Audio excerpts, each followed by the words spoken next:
If you were labeled as socially awkward growing up and still feel like a misfit almost anywhere you turn, don't worry. I remember those years very well myself and I have zero regrets today, and I'll tell you why. Social awkwardness taught me, although gradually, to select my relationships carefully because it offered plenty of opportunity for error. But most importantly, it taught me to deal with rejection. I'm not saying it was an easy or quick learning curve, but highly beneficial as far as time management. It gave me the ability to focus on goal achievement and build the life I now have. The thing is, it takes quality time to decide what you truly want, and being a socially desperate or clingy person would do you no favors if you wish to be in control and build an amazing life for yourself. My current life took years to create, which is how I came to know that there is nothing like time not wasted. The key to success in this endeavor is persistence in avoiding unnecessary distractions.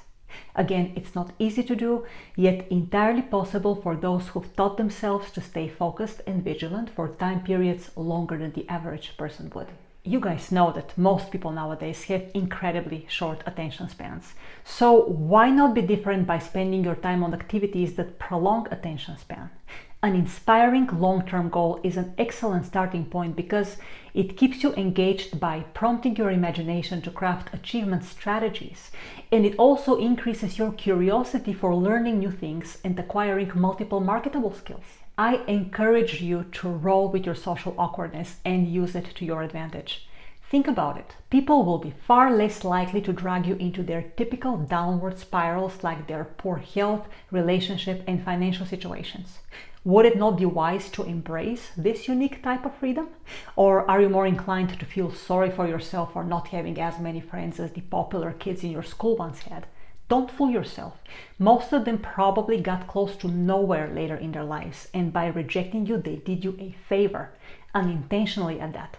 No need to repay them either, just silently appreciate and return the favor. Meanwhile, what are you doing with the time you would otherwise spend socializing? Are you playing video games at home or making a conscious effort to connect with people whose skills and expertise align with your dreams? We're talking mentors, like-minded peers, anyone who's been greatly successful in the areas where you wish to succeed. Such relationships also take time to establish and build in the right direction.